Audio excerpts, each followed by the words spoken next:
Assalamualaikum warahmatullahi wabarakatuh. Halo semua, aku Rahma. Aku ingin mengajak teman-teman untuk belajar TOEFL yang berhubungan dengan soal-soal structure. Sumber bahan belajar yang aku pakai namanya Longman Preparation Course for the TOEFL Test. Buku ini memiliki banyak latihan soal yang terstruktur, mulai dari latihan mengidentifikasi elemen kalimat, hingga langsung mengerjakan contoh soal TOEFL dari yang paling mudah ke yang paling sulit. Buku ini juga mudah ditemukan, baik itu di toko buku ataupun di internet. Nah, sebagai dasar, mari kita pahami dulu apa itu structure. Samakah dengan belajar tenses? Kata kunci tenses adalah perubahan kata kerja. Kita belajar kapan menggunakan bentuk kata kerja sesuai waktu kejadian. Sedangkan structure berhubungan dengan kalimat, di mana sesuatu itu akan disebut kalimat jika mengandung unsur subjek dan kata kerja atau verb. Maka, ketika kita belajar structure, kita akan selalu berhubungan dengan subjek dan verb. Kalimat sendiri secara garis besarnya ada dua macam. Pertama, kalimat tunggal atau kalimat sederhana. Kedua, kalimat majemuk atau kalimat kompleks. Intinya sih, jika kalimat memiliki satu verb atau kata kerja, maka disebut kalimat tunggal. Jika kalimat memiliki dua verb atau lebih dan dihubungkan dengan kata sambung atau connectors, maka disebut kalimat majemuk. Sebagai permulaan, mari kita membahas materi soal-soal yang paling mudah, yaitu soal-soal kalimat tunggal. Untuk mengerjakan soal kalimat tunggal, kita setidaknya harus memahami 4 skill berikut. 1. Mampu menentukan subjek dan verb pada kalimat. Kedua, mampu membedakan object of preposition dan subjek. Ketiga, mampu membedakan apositif dan subjek. Keempat, mampu membedakan present participle dan past participle sebagai kata sifat dan kata kerja. Mari kita mulai dari skill pertama. Subjek adalah benda yang dibahas di suatu kalimat. Maka yang bisa menjadi subjek adalah kata benda. Contoh kata benda tentu saja semua kata yang merujuk pada benda, seperti cars, police, table, chair. Bisa juga merujuk pada nama orang, seperti Rahma, Rahmi, Asep. Bisa juga berupa kata ganti orang atau kata ganti benda, seperti I, you, we, they, he, she, it. Dan bisa berupa frase benda, di mana benda disebutkan dengan penjelasnya atau deskripsinya. Contohnya, my lovely laptop, my beautiful girl. Tapi, kita harus ingat, subjek tidak diawali oleh preposition atau kata depan. Contoh kata depan, in, on, at, for, dan lain sebagainya. Teman-teman bisa cari di internet untuk daftar kata depan dalam bahasa Inggris ya. Bagaimana dengan verb? Dalam bahasa Inggris, verb itu berubah-ubah, tapi perlu diingat bahwa kata kerja yang menjadi akar dari suatu kalimat hanya kata kerja finite atau finite verb. Jadi, kita harus tahu finite verb untuk memecahkan soal-soal structure. Apa saja finite verb itu? 1. Golongan auxiliaries atau kata bantu. Ada yang berupa be, yaitu am, are, is, was, were. Ada yang berupa do, yaitu do, does, did, yang dipakai pada present dan past simple. Ada yang berupa have, yaitu have, has, had, yang dipakai pada bentuk perfect. Yang kedua, semua kata kerja bentuk pertama atau verb 1, yang dipakai pada tense present simple. Yang ketiga, semua kata kerja bentuk kedua atau verb 2, yang dipakai pada tense past simple. Yang terakhir, semua modal verbs seperti will, can, may, should, dan lain-lain.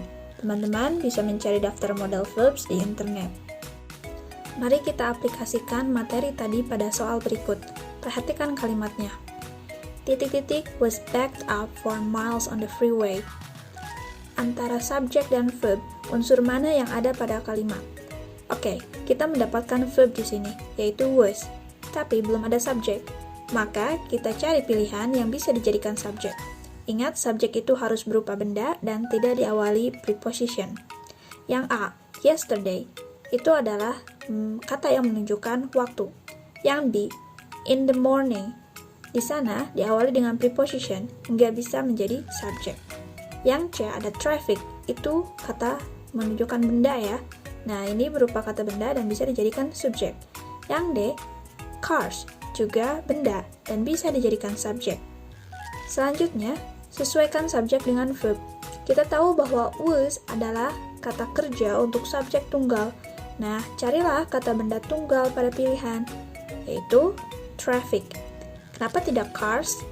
Karena cars itu berakhiran s, yang berarti bendanya jamak atau banyak. Tidak sesuai dengan verb was. Jadi, untuk kalimat ini, jawabannya adalah yang C, traffic.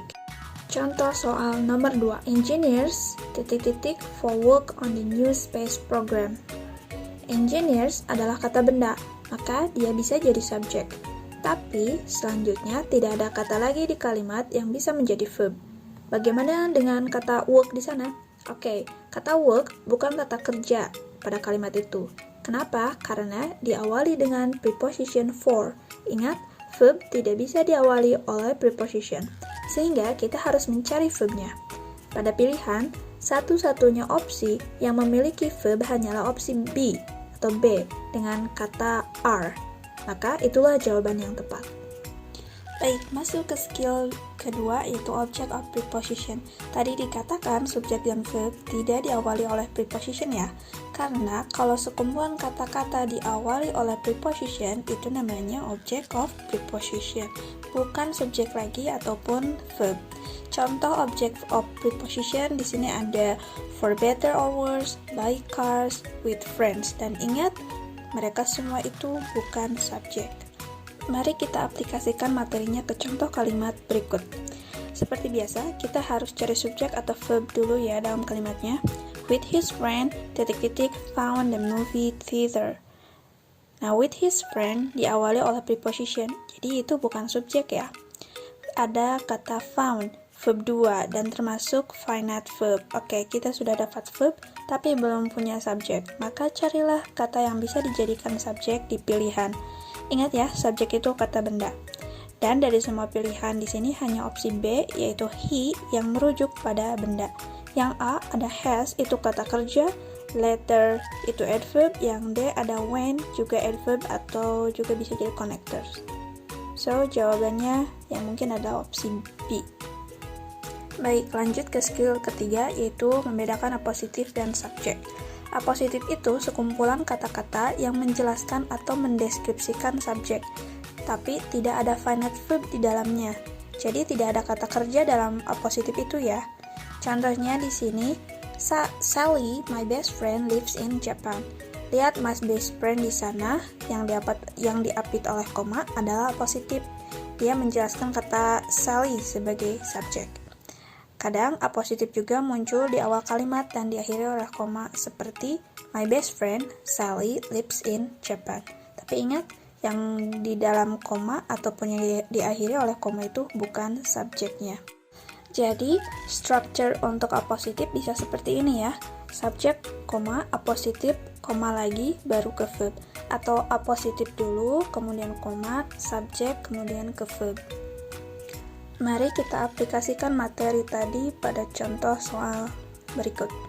Seperti biasa, kita harus menentukan subjek dan verbnya dulu. Di sana ada kata George yang diapit oleh koma. Oke, berarti ini bukan subjek ya, tapi apositif, karena diapit oleh 2 koma.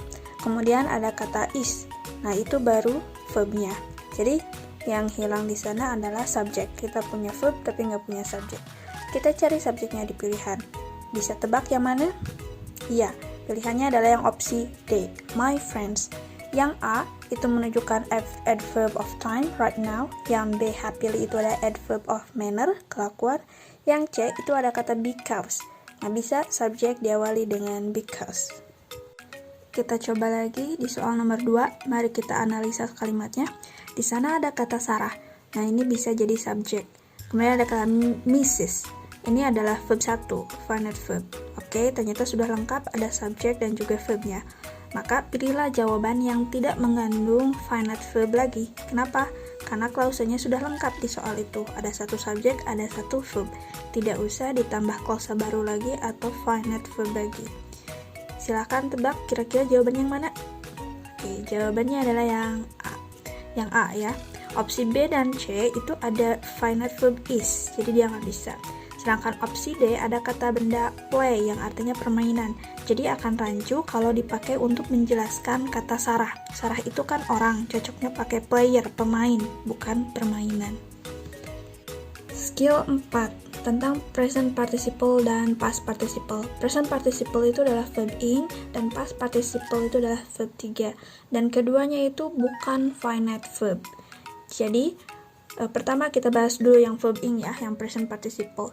Verb ing ini butuh be untuk dianggap kata kerja pada klausa. Be itu apa? Yang kayak am, are, is, was, were. Jadi kalau am, are, is, was, were kemudian ada verb ing, nah itu disebutnya kata kerja. Tapi kalau nggak sama be, si verb ing ini dianggap sebagai adjektif atau kata sifat. Perhatikan contoh kalimat berikut. The child playing in the yard is my son. Kita punya the child, itu bisa jadi subjek. Kemudian ada kata playing. Nah ini verb ing ya. Jangan dulu dianggap verb. Cari dulu kemungkinan kata kerja yang finite. Kita ketemu dengan is di sana ada ya. Nah is itu kan sudah pasti finite verb, maka inilah yang menjadi verb kalimatnya. Oke, subjeknya ada, verbnya juga ada. Terus kita butuh apa? Ya pilihlah jawaban yang bukan subjek atau verb lagi, yaitu opsi A. Yang B itu is adalah verb, yang C yaitu subjek, dimana kita sudah punya verb dan subjek. Yang terakhir juga was, itu juga verb lagi. Oke, jadi yang jawaban yang betul ada yang A. Untuk past participle itu juga kasusnya sama, maka si verb 3 ini butuh auxiliary be atau have untuk dianggap kata kerja pada klausa. Be itu tadi kayak am, are, is, was, were. Kalau auxiliary have itu have, has, dan had. Jadi tanpa be dan have ini, verb 3 dianggap sebagai kata sifat. Perhatikan contoh soal berikut. The packages mailed at the post office will arrive Monday. The packages itu bisa jadi subjek. Di sini ada mailed. Ini entah verb 2 atau verb 3, kita masih belum pasti ya. Kemudian cari lagi di sana ada kata will. Nah, kalau will itu sudah pasti verb karena dia adalah moda verb ya, finite verb. Jadi kita ambil will di sini sebagai verbnya. Oke, subjek ada, verb ada, berarti sudah lengkap. Tidak usah memilih finite verb atau subjek lagi. Dan jawabannya A, B, C, D? Ya, jawabannya adalah D, just. Yang A dan B itu ada have sama were, itu finite verb. Kita udah punya will, nggak usah lagi tambah finite verb. Yang terakhir itu ada opsi di C, ada them. Itu posisinya sebagai them itu kan objek, tidak pas untuk posisi di kalimat yang kosong tadi. Oke, jadi jawaban yang tepat itu adalah yang D, just. Oke, kita sudah bahas 4 skill. Silahkan selanjutnya teman-teman berlatih di rumah ya. Silahkan berlatih mengerjakan soal latihan skill 1-5 di buku Longman halaman 209-210. Insya Allah aku akan membuat video lanjutan, entah itu membahas soal latihan TOEFL-nya atau lanjut ke skill berikutnya mengenai kalimat majemuk. Terima kasih sudah menonton, semoga bermanfaat. Wassalamualaikum warahmatullahi wabarakatuh.